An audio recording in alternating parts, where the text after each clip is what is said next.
Hello, everybody. Today, we're going to take an initial look at the PIMAX Crystal VR headset. PIMAX sent this to me in exchange for a review, or it's a loaner, and I've been using it for a little while. Got some pros, got some cons, and overall, I think it's pretty good. So let's talk about it. 3, 2, 1, fight off.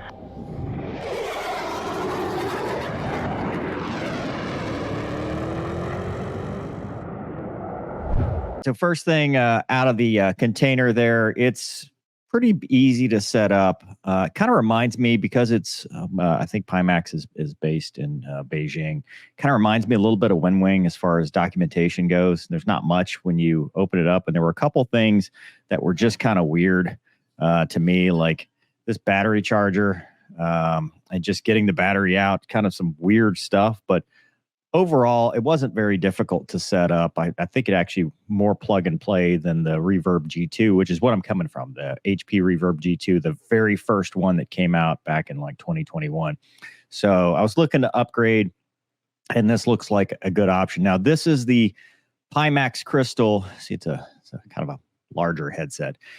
This is the VR, and this is the version that you get for sim and racing. So or flight sim and racing. So it doesn't have controllers. It doesn't come with the islands or anything like that. It is just purely, I'm going to go racing or use a flight sim, which for me is all I need. I've never used controllers for anything I've ever had.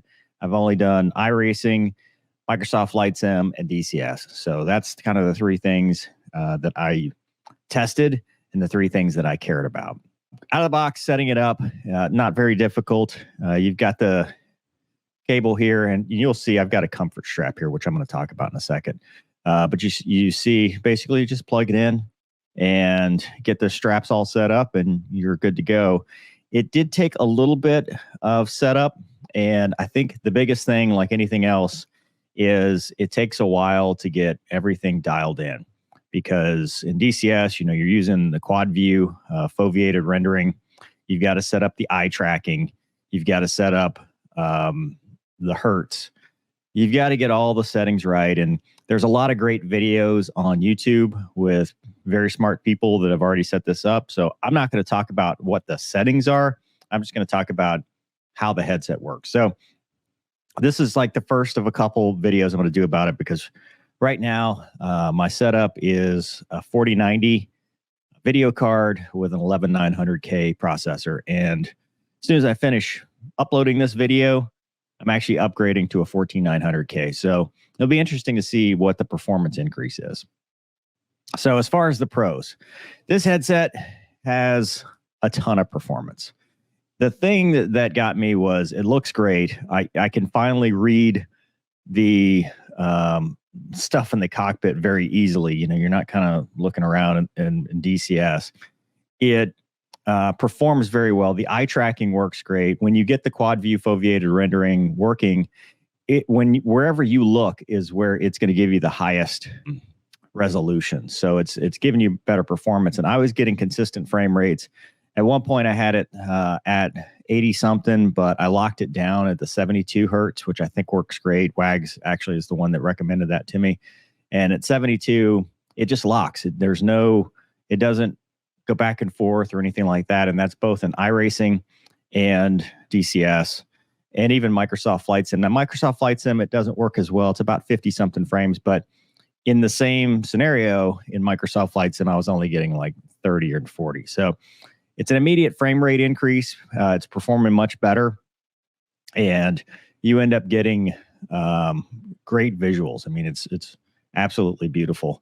I don't notice like any lag or jagginess or anything like that. And what I like about it too, the Reverb had issues where, especially with WMR, Windows Mixed Reality, sometimes the computer would recognize it, sometimes it wouldn't. This headset always works. As soon as I put it on, it's always ready to go. I've had some hiccups, but for the most part, everything has been rock solid. And it's nice because that makes you want to do DCS or whatever more. So that's the pros. Let's talk about the cons. The cons, I think the biggest con is this is a massive headset. I mean, it feels like a pair of NVGs, night vision goggles. And on your noggin, that's just the way it is. So When I initially tried this out, I did an 1.5 or 2 hour race in iRacing, and my neck hurt. And I've got a bad neck, from pulling G's for all these years. And I was like, God, I don't think I can use this thing. And this is not an endorsement or anything, but this is what I did because the headset is so good. I went to this place called Studio Form Creative, and it was like $45. And there's a aftermarket comfort strap you can get, and then 100-gram, which is metric, I know, weight that you put on the back, kind of like you can do with night vision goggles, and that fixes it. It's much more comfortable. It doesn't feel like it's pressing against your face. It doesn't feel like it's weighing your head down. It balances it out, and it's very, very good. So I know it's $50, but I think the visual quality is worth it to go ahead and get this. The other, I guess, con is I think the field of view is a little narrow. And I don't know how that compares with the Reverb G2. I just felt like because of the lenses, I felt more like I was looking through a soda straw more than I did with the Reverb G2. So kind of a little bit of peripheral vision wasn't as great as before, but it's still a very wide field of view. So, and that could have been a function of how far away from my eyes it was. I don't know, because I was more going for comfort as far as, because my neck, it's bad. So I don't want to be uncomfortable for an hour or 2 hours at a time. So I didn't try moving it forward or closer, but I think they're coming out with wide view lenses, which I think will fix that in the near future. So that's a con for now, but I think that's eventually going to get fixed.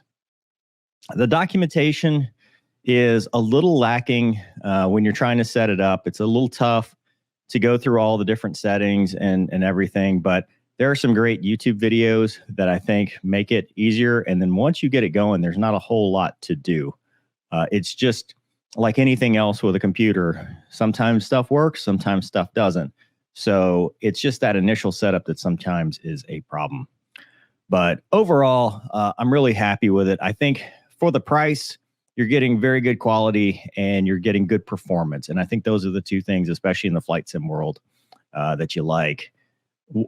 It just takes a while to get it dialed in. That's all I will say. It takes a minute. It's not out of the container, you're good to go, and it's going to work.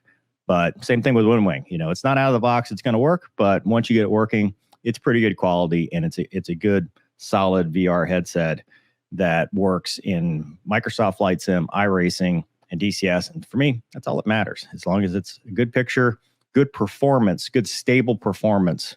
And I don't pretend to understand why it performs so much better than the Reverb G2 as far as frame rates go with the same settings, but I'm happy and I think it's great. So I'll leave a link in the description. They sent a promo code as well, which I'll put in the description so you can get a little bit of a discount if you decide to purchase it. But I'll update here in a little while, or not a little while, but in a couple weeks after I've tried it with the new motherboard and PC, because I'm obviously CPU limited at this point, and just some more thoughts as I've had it for a little bit longer, because I've only had this for a couple weeks and it's working great. But it's like anything else. The more you use it, the more you have for it. But honestly, for me right now, the pros outweigh the cons as far as what the overall performance is right out of the box. Just highly recommend, spend the extra $50, get the comfort strap, get that adjusted for you, and then you don't have to worry about the weight. Because that was my concern initially too, because it's significantly heavier than a Reverb G2 just on paper. So I was worried about that. I was correct to be worried about that, but I think now it's good to go. But I'll update that as well next time we have the review. Anyway, if you have the PIMAX, let me know what you think in the comments, or if you have any questions, let me know. Hope you guys enjoyed this video. Thanks for watching. See you next time.